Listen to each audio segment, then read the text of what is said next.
Next stop, the healthcare metaverse.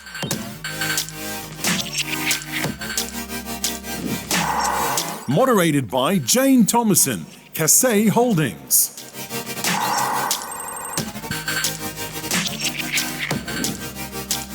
With Yasmin Isar Munoz, SESAM Connect. Claudio Chifa, DLTCode. Bruce Porter Jr., GlobalBoost and Washington Elite. And Berthold Glass, NFT Club.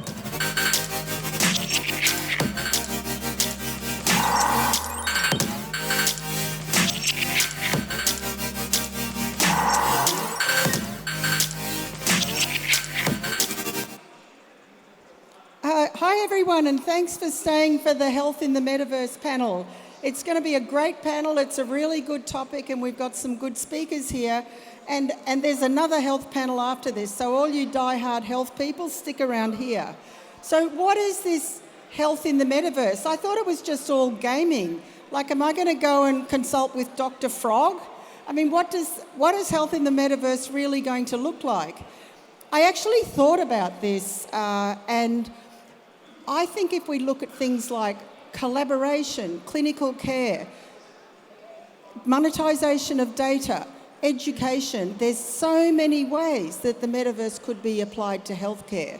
So let's get right into it. I'm going to invite the panelists to introduce themselves and share with you their idea about some of the ways that health and the metaverse is going to pan out. So let's start with you, Berthold. Thank you. My name is Berthold. I'm founder of the NFT Club. I bring people together around the topic of NFTs and smart contracts. And this is related to the metaverse, the blockchain, of course. If you like to know more about it, find me on LinkedIn, Berthold Glass, and the NFT Club. Thank you. Thank you. Yasmin. My name is Yasmin. I am in charge of bringing new companies into the Middle East market. I'm focusing on the healthcare industry. And as a legal background, I also focus on privacy aspects for healthcare companies and startups. Your turn. Bruce.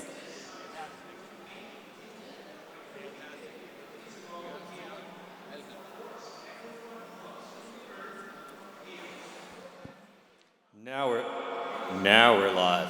It's Bruce Porter Jr. I'm an early Bitcoiner. Have a company, GlobalBoost. We consult early stage technology startups. And Washington Elite is the media brand. We're a media partner here. Partner with most of the companies and trade shows here in the MENA region and also Europe and US.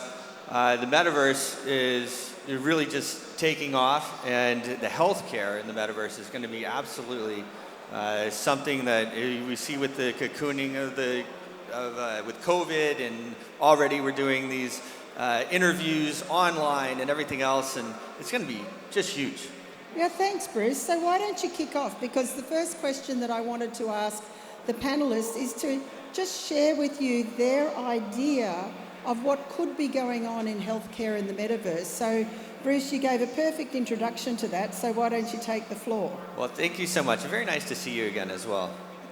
So I've always been or not always, but for quite a while, I've been a big proponent of telemedicine. In the US, we've had this, I would say, catastrophe of our healthcare system. Doesn't matter which side kind of gets their hands on it, it seems to just get worse every single time. And so I've kept the same doctor for like the past 15 years, and when I need something, I call him and I say, hey, this is what's wrong, and if I don't need to go see him, then I don't go and see him. And so taking that experience and putting it into an app is something that we've talked about, with me being in technology, and then putting that one step forward into some type of augmented reality situation is something that is absolutely being already worked on. We have an event, actually, the Meta Entertainment World. Mitch Lowe is a friend of mine. He's the co-founder of Netflix. Got me involved in that. That's in Monaco, May 23, 24. Our partner is TouchCast. So TouchCast has built private metaverses for JP Morgan, Deloitte, PwC, and a host of other people. And so those things are already happening. They're building those private metaverses and figuring out how to use them. Fantastic. Yasmin, let's hear from you about how you think this is all going to play out. Okay, I think a very important topic here, and I really appreciate your point of view on your doctor. It would be really cool if we could have your doctor available in the metaverse, right? But again, I think we need to focus before putting this into practice. I think we need to focus first on the challenges on the healthcare metaverse and the opportunities. So I think one of the challenges is going to be to educate those doctors to be able to be available, to be able to be licensed, and to be able to be trained to use this sort of hardware and softwares, and turn this into a 3D clinic experience, right? So here in the Middle East, I specialize on the healthcare industry in the Middle East. So I think one of the biggest issues is having enough task force available. Second, the training that comes with those doctors. And third, the regulation.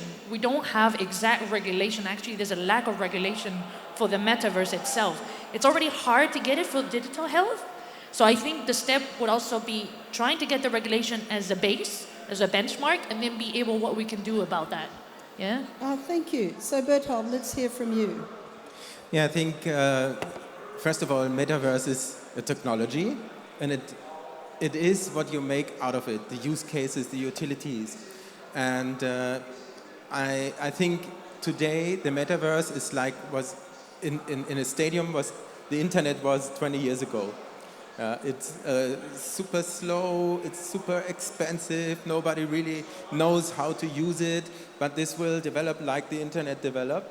And when the pandemic showed us in the lockdown, even old school corporates did home office. Even old school corporates did Zoom calls. And as the same as we do Zoom calls today, it will be, my prediction is, it will be to go to the doctor in the metaverse. We won't say the metaverse and we don't say the internet today. I go into the internet, now we are always online. And it will feel seamless to see the doctor in the metaverse. That's my prediction. No, thank you. And I just want to kind of amplify that a little bit, because if you think about some of the needs in healthcare, international collaboration and research is really critical. And what you could do in the metaverse is actually be in a collaborative space with people from all around the world. They can be avatars or realistic avatars, allowing you to project your information, have discussions, write on whiteboards, and even have a digital twin. Perhaps you're building a hospital, perhaps you're creating a new procedure, and that's all going to be possible without you having to get on a plane and travel all around the world. Bruce looks like he's itching to make a comment, so I'm going to let him do that before we move on. Bruce. Thank you so much. Well, she mentioned as well, even we will get to the point where we're doing surgeries like this, right? We're doing, from afar. And I think actually we do that sometimes. But the doctor experience, this avatar of the doctor experience, I mean, right over here at Blockchain Valley Virtual, he just shot, Nico just shot my avatar, right? He's going to put me in the metaverse there. And that's what is going to happen with the doctors very soon, if it's not already happening. And so we're going to have this really like superstar doctors, these celebrity doctors who everybody is going to want to see because they're the best doctor. And it's a whole new, it's going to improve things a lot. Okay, but I just want to kind of caution everyone, it's not just the doctors. The whole healthcare universe has got real potential to be able to benefit in so many ways from something like a metaverse. So I'm going to ask maybe for Yasmin to speak about some of those opportunities, because a lot of people think healthcare is just going to see a doctor, and there's so many other things that go on behind, whether it's secure data sharing, it's around the regulation, it's around the education. So let's hear from Yasmin about some of those broader issues and challenges, because we have to be realistic. It's early, we're a long way off from hanging out with Dr. Frog, so let's think about what we have to do in order to be ready for that. Thanks, Jane. Okay, so this is not just about the interactions you have with the doctors. I think it's also about building a really sustainable and long-term infrastructure. By infrastructure, I mean doctors, I mean software, I mean hardware, regulations, methods of payment. It could be crypto, it could be any other methods, and also the patient safety and how you can trace the data of the patient. And this has to do very much with blockchain, because I can go to a consultation, have a really good 3D visual consultation and experience with the doctor, but how can I follow up on my request? How can I make sure that I don't have to go to the hospital again? How can I make sure that my data, my personal health information is connected to one file? And how can I make sure that I can access it? And how can I make sure that I have access to wherever it's stored and also where it's stored? And not just that, once the information is stored in whatever clinic, how is the clinic going to be storing that? Is my Metaverse 3D clinic be connected to, the medical storage or the medical data or the health information exchange of the hospital? So this is, like Jane said, it's much more than just a simple consultation online. All right? And how do you know that Dr. Frog really is the celebrity doctor that Bruce has got?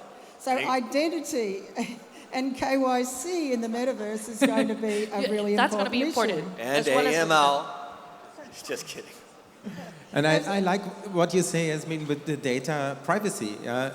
When it comes to NFT, you own your data. It's like digital assets. You own it yourself. You control who you share it with. And it's not distributed in hundreds of databases like today, or the doctors today, they send you the X-ray image by email, unencrypted, or doctor letters. Yeah, that's the reality. And they use fax machines in Europe. I don't know how it is in UAE, maybe it's more modern. But so it's not only a question of technology, it's also a question of mindset. Also, Sorry, I was just going to agree that that's a huge issue in healthcare, but in a way, the pandemic has been an accelerator because it's forced people to do things in healthcare that they would not otherwise have done. Yasmin, you wanted to make a point? Yeah, just a comment to what Bert said. This is also about the impact in society. If we are able to move certain, healthcare transactions in the metaverse, you are controlling communicable diseases. One of them was COVID. And two, how does this reduce the cost in a government in terms of how many healthcare treatments, the quality of life, also the average of age, and also the public health programs of many different countries across the world. So it has a societal impact, major impact. So how deep are we going to get into it? And how far do we need to go to make it a large-scale use? And I think the other issue is, how do you envision people about what's possible in the future? Because I used to work with WHO and digital health, and people go, oh, we'll digitise this process that we already have. No, you are reinventing the entire system, and how do you educate people and allow them to see the possibilities? That's really critical. So let's just go back to NFTs. NFTs are hot, everyone wants one or everyone's got one. And everyone thinks they're going to make a fortune out of them, and they're probably not. But let's come back to Berthold, because you've got a kind of a vision for how NFTs can be used in the future healthcare metaverse. Yeah, so basically NFTs are always smart contracts, and you can do any business utility with it. And for me, the question is not technically, it's like you said, how do we use it in the reality? So how does it feel to go to a doctor? So I think when it comes to adoption, to a mass market, it doesn't have to feel like technology. We don't want to say, oh, I have an NFT, I have to open my wallet, I have to remember my password or my secret. It has to be seamlessly integrated in a system, and I love what you said, Jane. It's not to build the old processes, the paper processes, in a new digital paper process way, where we're sending PDFs by email. It's to build a completely new world and a new processes, new systems. That's what it's all. And just on that, think about education in the metaverse. Students can go into the metaverse, they can be the surgeon in the operation, they can walk through the arteries, they can explore every part of the body in like a realistic simulated experience. And they can feel what it's like to go to Dr. Frog with a bad bedside manner. I think Bruce needs to make a comment now. Well, sure. Just to expand on the NFT, for people that maybe don't know how the metaverse is operating right now, the NFTs are how things are existing and traded and moved around in the metaverse at this moment. And you have a lot of, when I explain an NFT to some people, they say, well, what is that? And they're like, well, you're a crypto guy, Bruce. And I'm like, well, yeah, what do you think an NFT is? But it's in that little in capsule of code, it's like a whole app, and so there's a lot of information and things that can happen in that NFT. And we're going to see, there's health is, I always say that defense and sex or is something that always makes things, we're pushing ourselves, right? We're innovating. But I would say healthcare is also very, very important in there. And I think we're going to see a lot of innovation come through in what we're able to do with the NFTs and the use of what we're doing in the NFTs in the healthcare. So we don't have a lot of time left on the panel, so we've painted a bit of a picture for you on the opportunities, but just let's give everyone a chance to say what are some of the challenges. We've heard about education, we've heard about kind of current practices. Let's give everyone a chance to say, to get to that place, what are some of the things we're going to have to overcome? So let's start with you. Yeah, like I said, I think the challenge is the mindset of the existing people in this industry. So maybe they don't want to change, maybe they don't understand it, maybe they fear it's maybe not secure. So it's like a learning curve for everyone. That's the biggest thing. It's not a technology issue, it's a, let's say, educational issue. Thanks. Bruce, let's go to you next. I didn't actually, what was the, I missed the question. Now listen, pay attention, or you'll never be Dr. Frog. Challenges. Okay. So the challenges, what are some of the challenges that we'll face getting to really having that Dr. Frog superstar in the metaverse? The challenges are going to be all of the people that are, wanting to make sure that all the things are, dotting the I's and crossing the T's and all these things. And you need those people. It's like the bean counters, right? I always, when I have a new client or something, it's the bean counter is the one that I really don't really like to deal with, right? I mean, they're, and it's like, look, You're sitting next to a lawyer. I know. She actually made me think about it quite a bit. But it's necessary. It's necessary that this stuff is safeguarded. Obviously things are going to be hacked and things are going to get out there, and it's a horrible thing when that happens. And so you want to do as much as you possibly can to make sure that it doesn't. But as far as us techie types and entrepreneurs, we'll, if it was up to us, we'd throw the avatars up and we'd have Dr. Bruce. So, Dr. Bruce, this is a highly regulated industry. That's not going to happen, and let's hear from Yasmin as to why. That's right, Dr. Jane. Okay, so from my perspective, there's still a lot of work to do from a regulatory point of view, and not just regulatory, but also governance. When we make decisions on the meta health, are we going to base the regulation on the country, on the medical treatment that we're going to have, on the physician? How are we going to make these decisions, and what kind of regulation are we going to have about that? So one of the challenges is lack of regulation. Second one would be the ethical implementation of AI. How is AI going to cause an impact? If I use, for example, robotic process automation, how can I implement that in the meta health? Or many other different types of AI. And how is that going to be implemented in an ethical way? Meaning, I'm still going to respect the governance of how decisions are made between the doctors and the meta health. And also, how am I going to respect the privacy of the patients and also the security? Because some of them don't feel safe at all. This is why it's not used at a larger scale. And one of the most important things, like I mentioned before, would be the interoperability. How is data connected between the patient, the clinic, and the doctor, and how do we guarantee that? I believe also another important one would be trying to implement payment gateways and secure payment gateways. So, for example, if I am to get into the meta health and I want to get my vitals checked, how can I make that more effective? Can I get my vitals checked with a haptic glove? Can I use any other type of kinesthetic technology?